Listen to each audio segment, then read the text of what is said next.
All right. Oh no, where's my be right back?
Okay.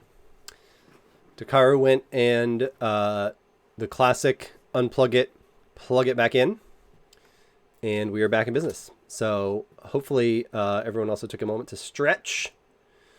And let me also get Scryfall up. Literally my two favorite sites on the internet. Not joking and not kissing anyone's ass. Maybe a little bit. All right. This last cube that we're reviewing for tonight is, oh, good. And BD found dark mode in the meantime. Good job. Yeah, I love having dark mode in here. That made a huge difference, especially since like I'll wake up at like 2 a.m. or something and I'll be like, ooh, you know what would be good? And I'm like looking at a card, right? So, pulling up your cube in dark mode in bed is fantastic. Okay. So cards in a box. This was designed by Lily, whose handle here is intentional misplay, which I find really amusing. I would call this a found cube. So she said this is her first cube and she's been keeping herself busy with it during the pandemic. She currently has a very small play group, generally 3 to 4 players, but hopes to get more involved after the pandemic is over or it's safe to go out again. She said it's not necessarily a budget cube, but she tries to keep the cost lower. So that's why she's not running fetches. Her aim is for there to only be 3 or 4 cards per color identity that are over $10. And then again, she did not have a particularly, well, I guess it's actually a fairly specific question. She said that it seems like Sultai, blue, green, and black are very popular in draft, and red, white is less so. So she's not sure if it's a player preference, which in fairness with 3 to 4 players, like if you get the right 3 to 4 players together, I could see that. I mean, those are my preferences. I'm not, I don't draft red or white very often in a lot of cubes because I like Sultai. So she doesn't know if it's that or if she needs to balance out the power levels. She also said she knows perfect balance, of course, is very hard to achieve. But if we had any suggestions how to entice players to expand to red, white more, that would be appreciated. And as always, she was interested in draft on stream. So we get to do that one more time and test drafts from the community. So if anyone would like to play along, here we go. That's the link. So she would call this in the testing phase for sure, which is fair. That's a good cube for us to be looking at. BD's a Boros player. Good. He'll have ideas. And then so we've got Flicker Control and Azorius. Actually, let's look. Boros is equipment aggro. Is counter burn, and Selesny is tokens. I think those are going to be the relevant colors to look at in here. Let's get in the list. All right. JJ, real quick. Yeah. Your screen. I'm not able to see your screen. Oh, right. The share kicked out. Oops. Let's fix that. It's because I closed the other one.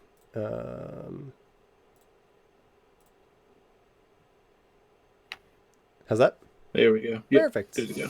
Huzzah. Okay. So let's, rather than dick around, well, actually, DY, you made an observation when we were kind of warming up on this last night. What's the first thing off the bat for this cube? Very structured, very even. Yep. Slave into the spreadsheet. So 50 of every color, a pretty perfect 3-land 4 card gold section, and then exactly 40 colorless cards. So something that, and I remember, I think I have to credit solely Singleton for this one. I think I was listening to them, and they were talking about asymmetrical land cycles, because that's the key, right? Yes, the numbers are even, and sometimes you like that. But even the lands are fully symmetrical here, right? We have a pain land, we have a check land, and we have a creature land. And in white-blue, that makes perfect sense. Like, maybe not the pain land, but Fortress and Colonnade are fine. But in Boros, the Needle Spires probably isn't. I think that's step 1 for Boros. So that's worth noting. So, anyway, I was saying, I remember this level up where they were talking about asymmetrical land cycles, and I was like, oh, yeah, I just kind of automatically put them all in. But, like, of course, different archetypes and different colors want different things. And when I started doing that, then it was like, clicked, like, oh, yeah, the numbers don't, like, if you have 20 white cards and 80 blue cards, like, that's going to skew your draft. And that, I mean, I've seen cubes like that. But I think step one is learn that it is okay to be asymmetrical. It's okay to have uneven numbers. And in fact, sometimes you actually have to, right? Mm-hmm. Like sometimes, I mean, if you've got 3 or 4 white cards that are in just to make the numbers even, those are by default probably your worst cards. Hey, another Sarah Angel. Yeah, no, I was just thinking 2 out of 3 cubes tonight. Sarah Angel holding it down. That's the secret. That's how I picked them. I went through all 80, and if there was no Sarah Angel, back of the list. Okay. Yep. So let's look at Boros, because that was the question on the form. And again, as someone, Boros is equipped, so Needle Spires works for the archetype. Because of the double strike? I mean, yeah, you can equip it, but it'll fall off, won't it? Yeah. I mean, it's possible, but that's a lot of mana too. So you're paying 4 to activate it. Yeah. Then another 2 to 3 to equip up. Yeah, it just I mean that feels like hurdles when you could just have a double striking creature.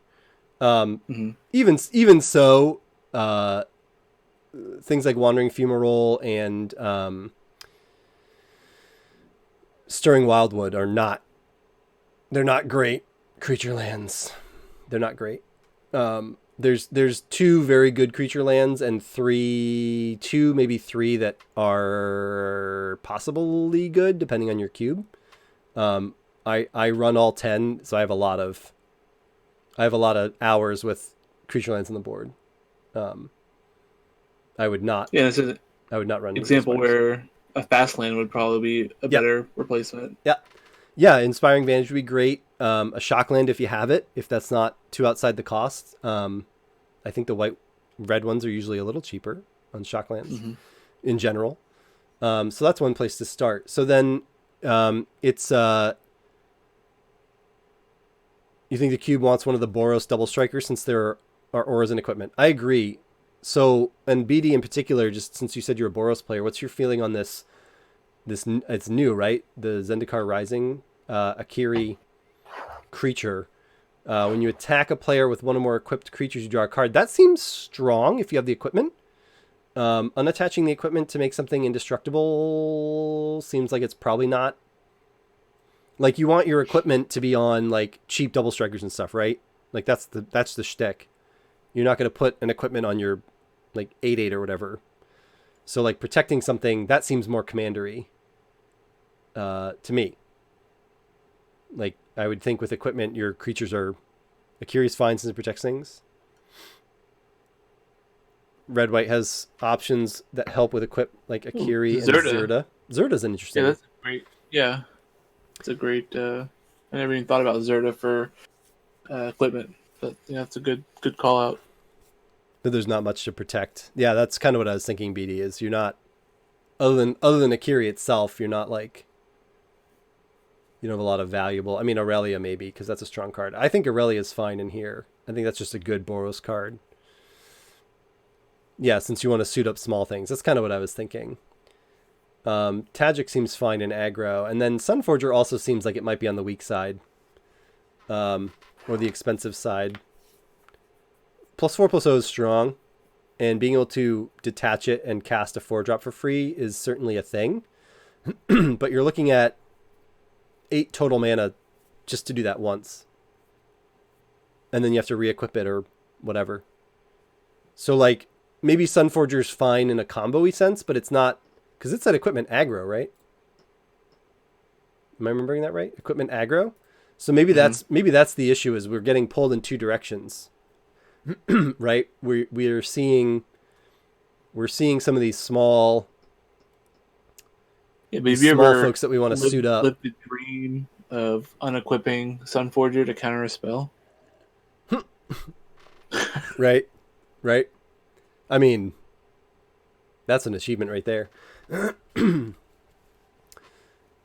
So interestingly, BD says Tajik is the weak link. Sure, I could see that. It's a distraction from the equipment. So yeah, I think we talked about this earlier, kind of just looking over it during prep. It was kind of like she had cards that kind of suggested go wide, but also wanted you to support equipment, so it was a little bit confusing. if you're not playing Bruce Tarl in your Boros deck, I don't know how to help you.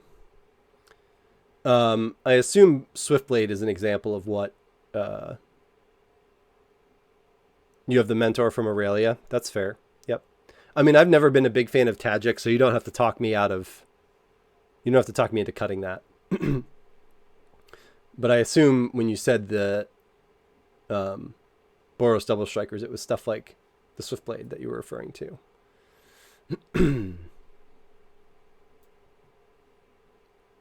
Garrison Sergeant's probably bad. Do you, JJ, do you ever go on EDH Rec to look for cards? No, just because again, for my main cube, I know, I kind of know exactly what I need to look for usually. Like, it's all creatures, right? So being able to sort it is more helpful. But that's an interesting idea. Looking for like kind of niche archetypes, maybe like equipment. Right. Pull up Akiri and see what's common in those EDH decks. Yeah. It's fair. Yeah. Yep. BD says either Swiftblade is good. So that's... Tajik is good if you're supporting the red board wipes, but that's kind of commander-ish or Live the Dream. I could agree with that. That's right. Oh, the Vindicator. That's the one that I missed as well. Double Strike, Vigilance, and Trample.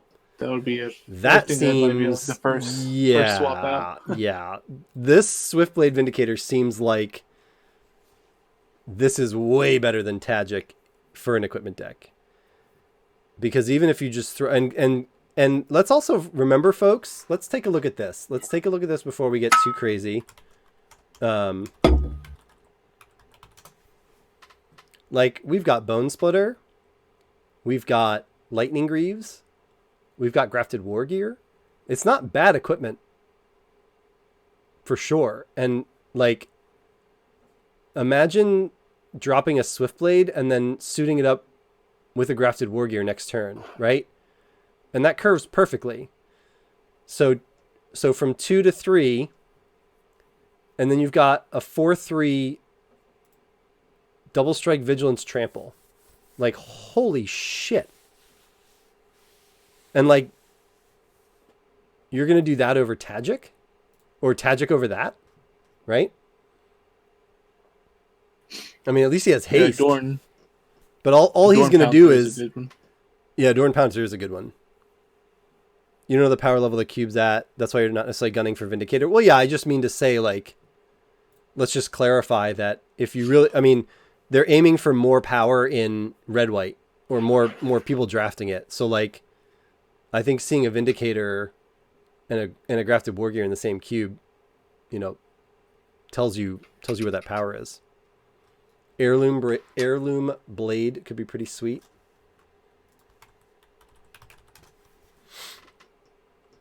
Yeah, I agree with that.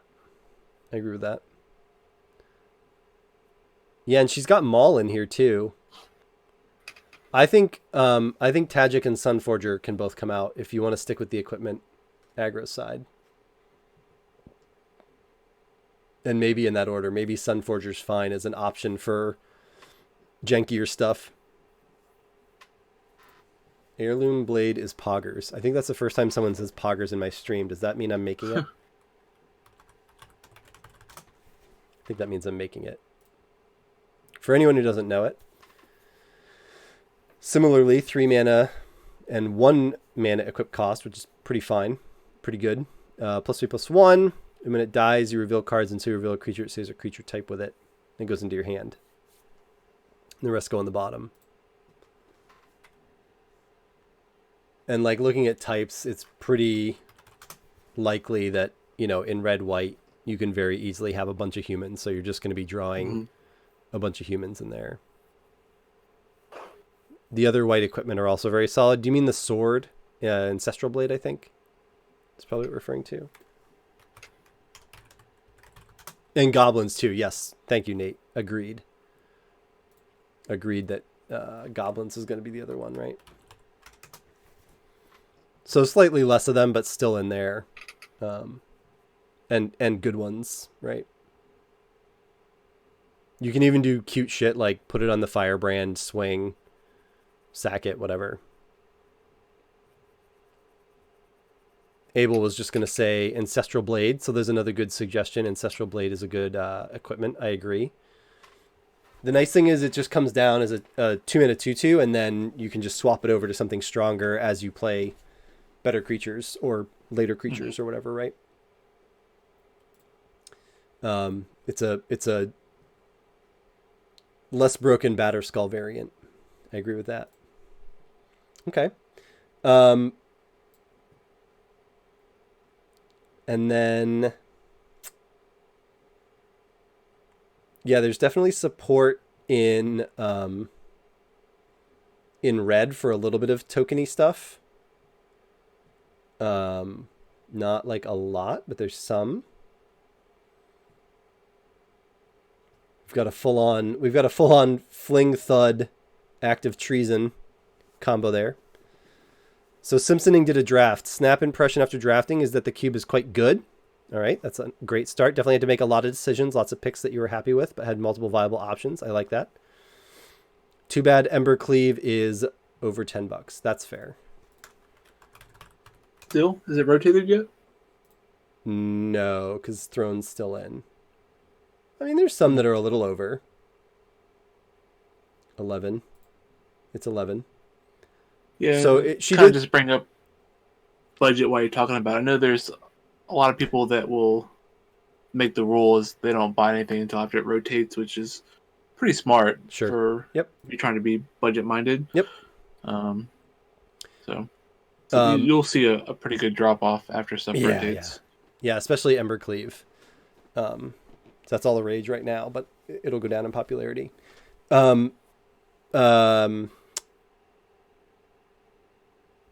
Oh god damn, Dakar, that's some cold shit. All right, let's see since I'm getting roasted here. Let's see what Sidestep redrafted. That's actually pretty good. I'll give you that.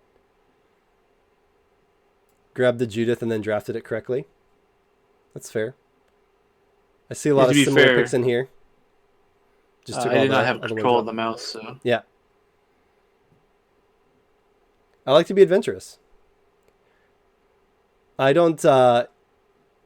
Yeah, no, that's fair. Judith is a better.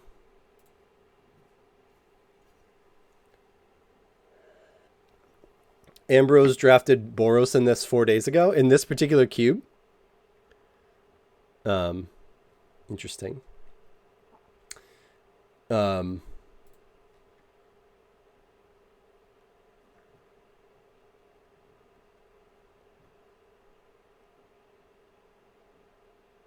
Oh, Spider was in here on this one. Aquaman, was this you? Boros aggro? Must be.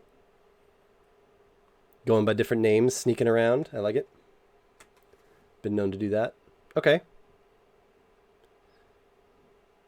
Yep. So you picked up the you got the hint.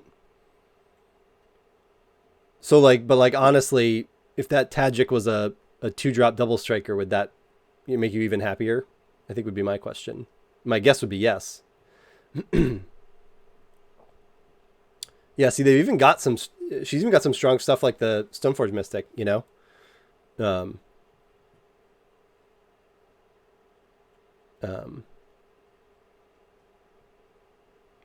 yeah, I think I see that coming together. And then, did we see any of the other support stuff like Sigarda's Aid or the white guy that draws a card whenever you play an artifact or an equipment, right? Stuff like that. SRAM. Saram, yeah. Is everything? This was just since he's in the stream right now. This is Simpsoning's blue-red draft. This looks pretty good to me. Some nice cantrips, some nice modal cards, a couple planeswalkers. That's actually kind of going back a little bit. We're bouncing around a little bit here conceptually, but hey, ADHD for you. The even the planeswalkers are even, right? Two walkers per color. And I'll say that Nissa Shakes is, one of the strongest walkers we've seen recently. And Moo is actually quite strong as well. Actually, most of these are pretty strong. Actually, I'll say that there's not really any bad ones. And we've got Karn and Ugin, so like keeping the power level up.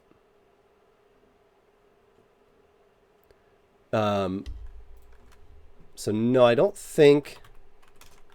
Yeah, no Sigarda's Aid, no SRAM. We do have the Toolcraft Exemplar, which is like, I think kind of the white artifact aggro card in my mind, but so BD thinks SRAM might be good in here. We've got Chad. Is this Chad? Yep, Chad. We've got Chad in here. We've got Inkwell. Do we have a Tinker? I remember seeing it. I didn't think so. Nope. So that's interesting. Yeah, go ahead. Reanimate target. Yeah, most likely. Yeah, or there's some other slower artifact cheat that I'm. Maybe there's a. Nope. I thought maybe there was a what's the one? Refurbish. No, refurbish. I thought maybe there was a refurbish. Yeah. That could be fun.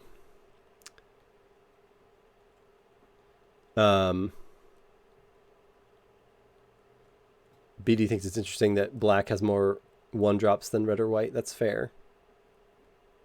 Yeah, because we have Goblin Guide, so it's clear, and the Noble, so this is clearly meant to support aggro.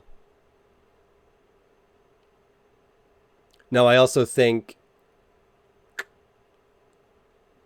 black needs more help supporting it. But that is a fair observation. So I think my biggest takeaways without having drafted it yet, there's a lot of good cards. There's a lot of like kind of well-known, like what you'd look for in Cube, right? We've got Bolt. We've got the typical, push slip. We've got Reanimate. Like we've got a lot of good cards that are well-known in Cube. We've got Prime Time.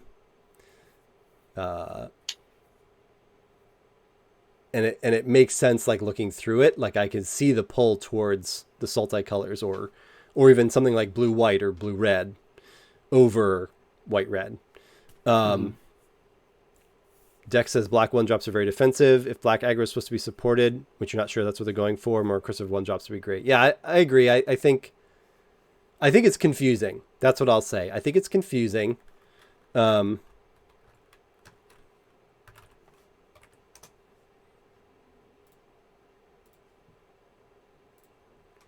If you're looking at a couple of these in a pack, let's just look at creatures. Right? If you're looking at these in a pack and you see, skeleton isn't aggressive, but it is recursive. I think of Knight as mid-range. But then you're also seeing Diagraph Ghoul. It's like, yeah, and BD, I agree that I could see Knight being aggressive. It is, I don't know. I think of it as mid-range, but sure, it is definitely doable and aggressive, especially since black doesn't have better options. But then Diagraph, so maybe that's just confusing, right? Maybe decide, okay, I'm either going to really support recursive 1-drop black aggro, or we're going to cut Diagraph, and Knight is up to you. It depends on how much it's played aggressively, and just say we're really going to make it clear these black 1-drops are defensive. Vampire, Typhoid Rats, Skeleton are all, early roadblocks, or they're recursive for like sack decks or things like that. And we're not going to let there be any confusion about that. So that's probably a fine. You don't see diagrams as hard pull in the direction. I just think, I think if I see that, I don't know what else. I would assume it's supported. I think that's what I'm saying is I would assume, okay, they're trying to do black aggro. I just don't know what else it's for. It's a solid role player, perhaps. I'm not sure I come down on that, but I'm not the end all be all. Let's say this, it may be a confusing signal for some people. It could be a role player, it could not, but it might be confusing for some people to see it. It's something to consider. It depends on your play group, right? And you see like the previous cube, the 1-drops it had with Lacerator and stuff like that. That definitely draws you more of a, well, this is, black red aggro. It was supported. They were trying to support it for sure. Black X. Yeah. What are the black red cards? Gold cards. Let's have a look. Where am I going? Rectus. Removal.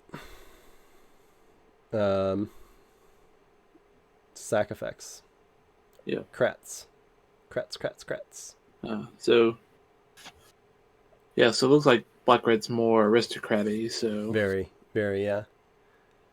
Which makes sense with some of the, the skeleton stuff like that you can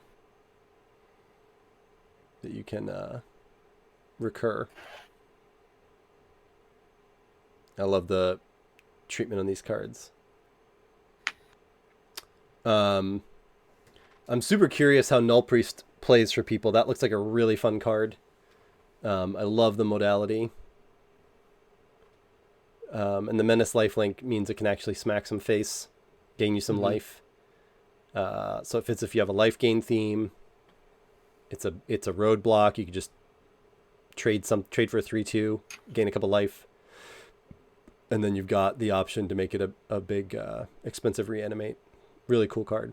Very excited to see how that plays. Needs more Judith has been called. Needs more Judith. Yeah, probably. Well, again, if you want that aggro signal, right, that I completely did not read last time. But I think overall she's better than probably either of these cards, right? Depending on what you're looking at. If you've got some forced sack effects, Mayhem Devil can be fun.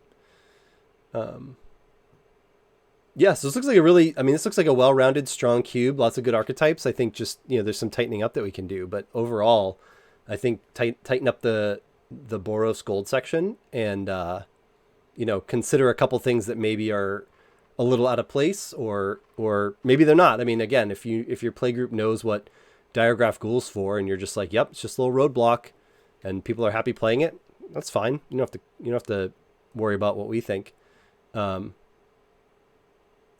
I do think with Inkwell I would want to see a way to get that down for free. And maybe I'm missing one.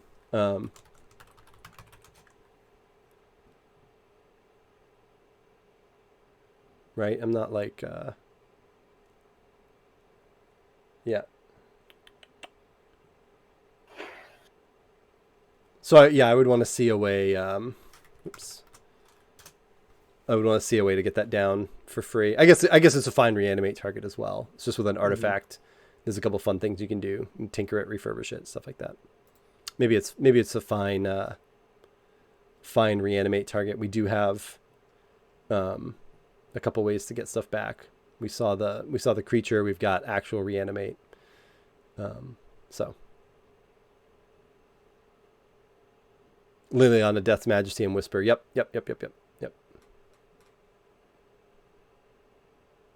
I like that Lily. Anything to add, DY? Should we get into a draft before? No, I think we've covered most of it. Like, if she's worried about playabilities of colors, she can always, break the symmetricalness of it, and maybe add cards to one color, remove some from the other. Yep, I agree. I've also found Izzet is super super bad in my cube. So I cut one of the is it slots that I had, or I think I actually cut 2, and I added a red card and a blue card because red and blue are fine, especially paired with other colors, but just actual red-blue creatures are terrible. Just full stop. So, but you know what's fantastic is Fevered Visions. I hear that performed very well in the Dakaru Cube. Where is McDarby? I think he designed that card actually. Did he really? Yeah. I love this card. Fun. All right. So one of the things that I often do is try to not. Thanks for coming in, Simpson. Yep. Great to see you, and really appreciate your input and everything. Have a good night. We'll see you soon. Good night. No, one of the things I try to do when I draft a cube multiple times is get into multiple archetypes, and part of it's just because, again, like, I come from this mental mindset of like testing or analyzing cubes. Like, I'm interested in the design. I like to try different things. I don't think we need to force that here, but if we see an avenue to go into something that we haven't done already tonight, I think we take it. Now, that being said, in a normal pack, Lily would be something I would look real hard at. Yep. I would also... Another thing that... Go ahead. No, go ahead, man. The Apparition. Yeah, that's what Deck said. Really like that card. Yeah. Just does so much for 3 mana, and the Yep. Getting to manipulate it, bounce it. Yep. There's a lot of Sun Titan, which is also in this cube. It is. Okay. Yeah. And we haven't really gotten to white. Let's do it. No one drafts red-white, and we start with a white pick. Good stuff. All right, so we've got a land. Got a white X land. I'm already ready to pivot. You're already ready to pivot into the Shinobi? Yeah. Yeah. Of course. I mean, that's a strong card. That's a strong card. That's real good. I don't know. Maybe we end up in Esper. That's fine. I think if we weren't pivoting, I think the Prince is fine. And I think the Caves are fine. Yeah. I would agree. Yep. But, man, it's hard to pass up a Shinobi, especially early. The card's just... Anyone in chat want to coerce us? What's the call? Shinobi or Caves? I think those are the two best picks. Shinobi and Caves. I think those are hard to pass. First one to type it. Go with the age-old, whoever types quickly. Shinobi's always a story. I'll grab it. Obvious stories. Obvious power. Obvious power is obvious. A lot of votes on Shinobi, and then one outlier with Charming Prince, which is an excellent card. That's fair. Chad. More Chad. I'm not gonna pick it, but I just want to. Actually, I mean, we're in Esper. We could theoretically do that, but I think Chad and Shinobi are not on the same page. Let's say that. Yeah. Might be another white card here because. Yep. That Gideon is very powerful. Yep. Actually, you know what's a sleeper? This is a bananas card. Yep, to be fair, I did not see that.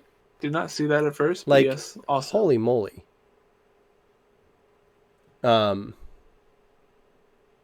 Cloudblazer technically a combo with Shinobi. I was actually thinking that. Yeah, Cloudblazer is a great card to.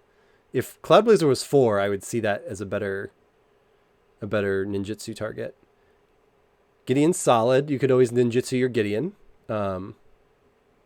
Because he will be a creature at that point. I don't think... Yeah, I feel like this is like this is a rich pack. Like, we have a lot of ways we could go. Yeah, I mean, two very strong white cards to start with. I'm not unhappy about that. Maybe we don't play Shinobi, but... Well, let's get this Gideon. Let's get this Gideon. Hard to pass up a very powerful Planeswalker. Yeah. Followed by Angel of Invention.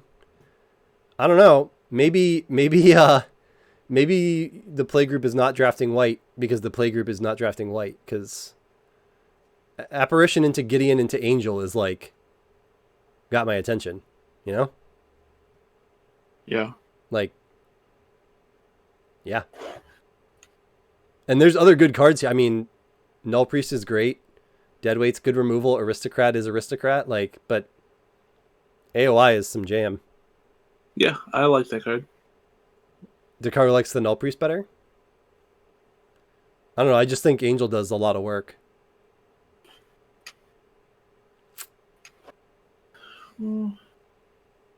Angels or the Null Priest is interesting as well, especially as a Shinobi target because he does have menace. I mean, you don't have to talk me into it. Like, I think I like Null Priest. All right, let's do it. Dakar and BD want us to force Esper, so you don't. You have literally saying that talks me into it. If that's what the people want to see, that's what we're gonna give them. and then we're gonna take 7 mana legendary human advisor. Oh gosh. I did not notice this on the initial pass through. This is some spicy shit.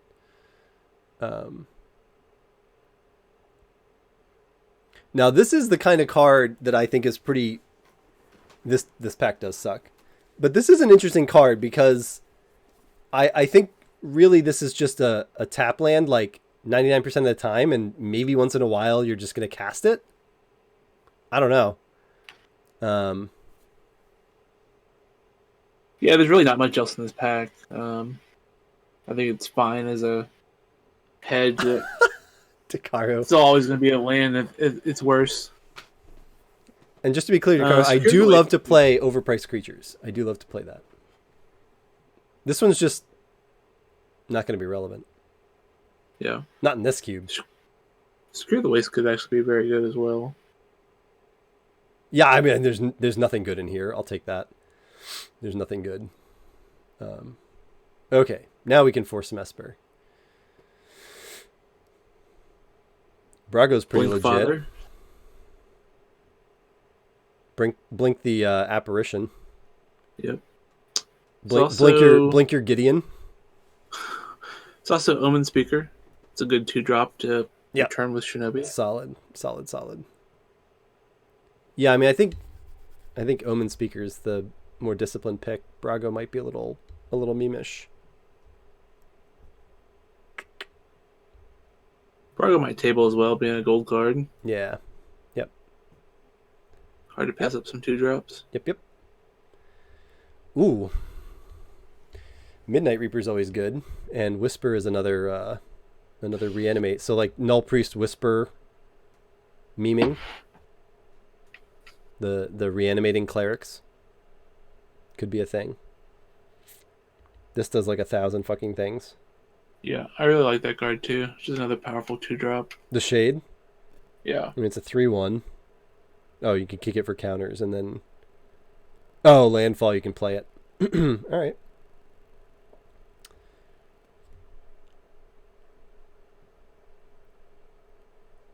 It's like Sidestep's taking off. Yep, thanks Sidestep. Always good to see you. Appreciate it. Yeah, let's just get Whisper and Meme. I think we're wearing people out. Broodmoth, that's interesting. We could just take the Marshal and try to force Esper aggro. It's the third cube of the night, right? We're fucking out there. What do you think of the Broodmoth here? I mean, it's just a good card. I don't know if it's like... Yeah, it is a good card. Theme? I don't know. Currently don't have anything that flies, so... Yeah. Well, and I just like that it invalidates your opponent's point removal for a little while. Yeah. And like it might just eat. I don't know. I don't see much better either. Yeah. If we're not careful, we're going to end up back in the sack deck. Whisper into Broodmoth. That's fair. That's a fair point.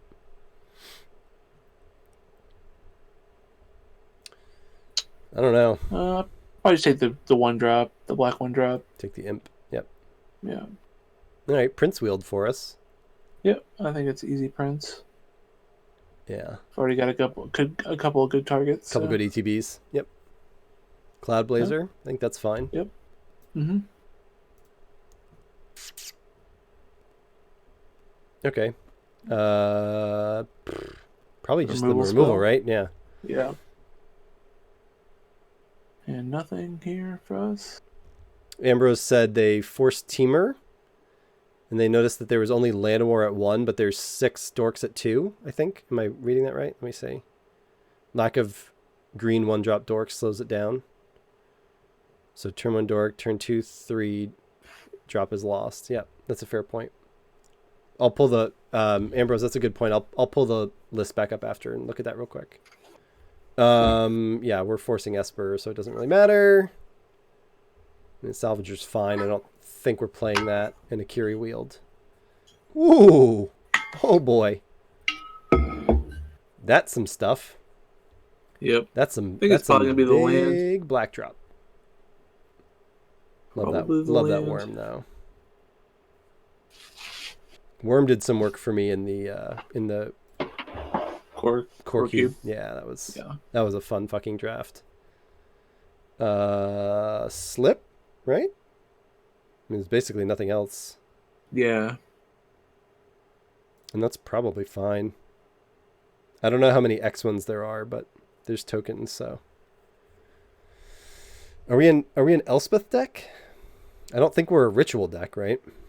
No, I think Elspeth is fine. I don't know how many 6-drops we want, but she's definitely Well, it'll be the first one, so. one of the best ones. Yeah. Yeah. Yep. Now we hope for fixing. Yeah, He called it, but passing the worm always, it does feel bad to pass the worm. Yowzers. That might be the one double-sided card that's probably not that good. Yeah, I mean, again, if you think of it as a land that maybe it's a backup sweeper, it's probably still bad, but it makes it a lot more likely. We have 2 Awakens and a land on the back here. Honestly, the rat, right? Yeah. Yeah. I like BD rat. said it. I think that's a... I didn't even see that in all that insanity. There's the other 6-drop I want. Sun Titan. Yeah, yeah. Yeah, I'm in for that. That's what we're doing. That's what we're doing here. Baird is probably bad here, right? We don't need a pillow for it. Yeah. Do we want double death triggers? Probably not. No, The I other kind of like the 2-drop. If we had taken Chad, we could unlock that achievement. I don't know how much we're in a Hallowblade deck. Yeah, but it's another aggressive 2-drop if we're. I mean, it might be something we can sideboard, right? With this thing, like it's kind of dirtily blinky, nonsense, but maybe. And Sun Titan will hit it, so. Maybe we're an approach deck. Maybe that's what we really are. Secretly, we're just a fuck around approach deck. Do all the sweet stuff and then approach. Yep. Good game. I think Traveler's fine. I like right? Doom Traveler. Yeah. Yeah. There's nothing else in here, and we can back it up with the Dissenter. Actually, probably Hieroglyphic, right? What's the blue card to the left? Oh, that is a good card. Yeah, that's a good card. I like that card just because unblockable for our Shinobi. Pab said an achievement idea. Achieve an achievement in another cube. It's like send like a picture of it. Hell yeah. Yeah, I'll take the pill for her there. I still think maybe Hieroglyphic's better, but that's fine. It's too tight to debate. Do you want a 7-drop to go with your 6 drops?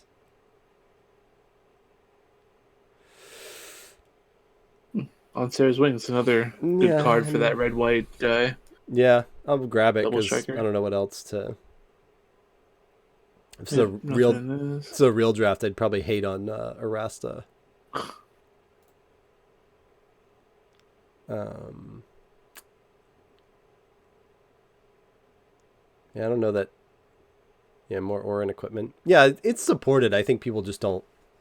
People in the play group probably just don't love it. I mean, this is fine. There's not a lot left that we want here.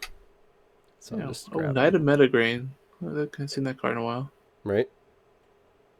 So I don't think we want a white in here. This actually, I mean, alteration might be fine, right? Yeah.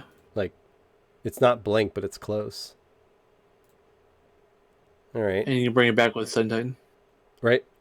Exactly. Ooh. The Epiphany. Well, there's the best blue card in the cube. Yeah. Yep.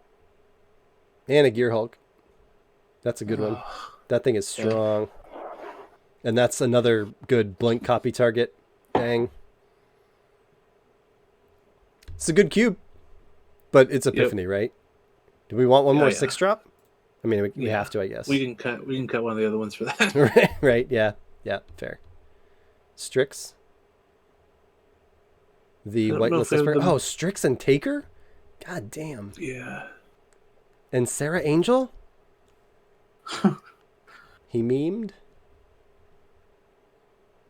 I think I like Taker, just because I don't know if our mana is going to be good enough for Strix. We also have no, like, 2 of these 4-drops aren't getting played, so there's room. I'll take that. Is that an Adakar waste? Or is it the green-white land? It is. Oh, it's an old print of the Painlands brushland. It's white, green. Brushland. Okay, green, white. Yeah. So Reggie. That sure is a card. Do we want to be discarding stuff? Maybe. Or do we want to be attacking, smashing face with a 7/6? I mean, probably. Do we draft our vegetables? Dreamscape artist. That card is sweet. I don't know if Pab said they've only seen it in EDH. 3-tap, discard a card, sack a land, search for 2 lands and put them into play. Wild shit. All right, what's your instinctive? What's our 5-drop look like? I mean, Shinobi and Cloudblazer, pretty good jam there. You're thinking of this one? I like ECD, yeah. Sure. Oh, Moo and Gonti. I mean, 1 vegetable, tisk. It's hard to argue against Gonti. Yeah. Right? Yeah. I mean, for me, I have no resistance there. I almost wonder if Field is fine just to get some fixing. But will we have to drop blue because of mana? Quite possibly. We don't have that much anyway. It's splashy. Taker and Cloudblazer and Shinobi. And we could splash another card here that you just saw. I didn't even look at him yet. Oh yeah, the herder. Yeah. We'll just be bad mana Esper. That's fine. Yep. Well, again, we know lands are challenging in here. Although even the bots know not to take a fucking Needle Spires. That's what I'm saying right there. Even the bots know. Forget the Needle Spires. Nope.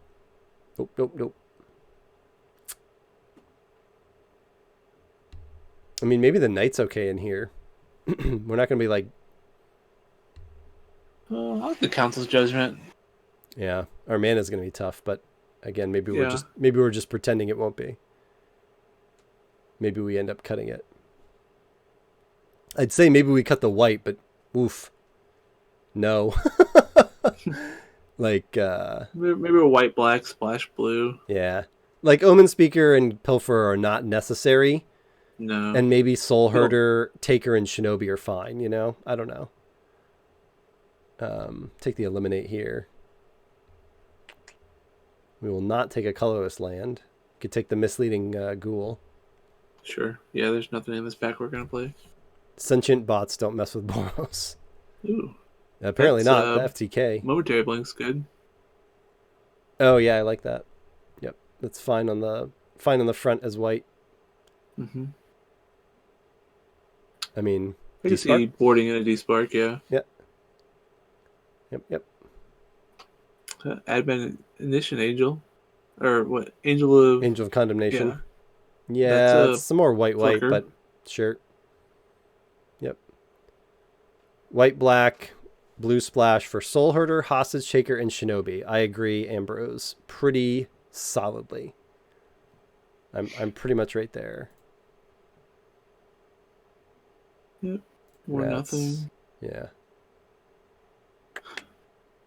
Probably not Card playing sleep, that, but whatever. but not. Yep. Yep, not maybe in this deck. And Brago.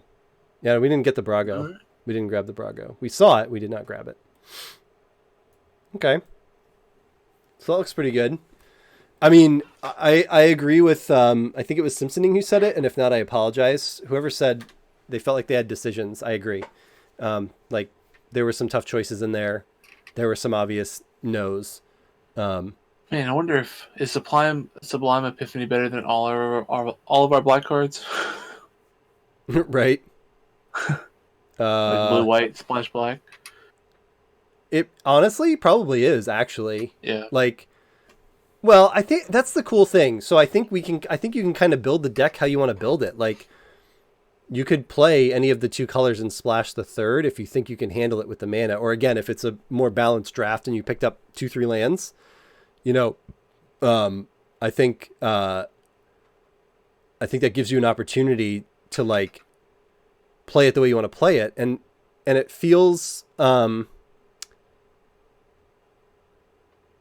like I feel like we have a Venn diagram of like 2.5 decks here, right? We've got the Blinky deck and we've got like some Reanimate stuff, and there's some overlap where some of it can be played in the other deck. Am I making sense? Like, yeah. You know, you can go heavier on the blink and splash a little bit of black, or maybe you could play more white black and splash a little bit of blue just to get some recursion. Like, but in any case, and I think with this actual draft, the fact that we have Isolated Chapel pushes us to do it more white black splashing blue, and we're just, you know, Epiphany is not better than the combined power of all of our black cards, even though any two. Yeah, I think because like we've got some good removal.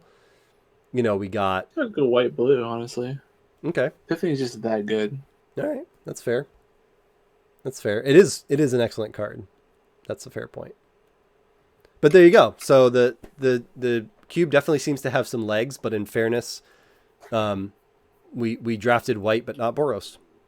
So maybe I feel like we saw every Boros card too.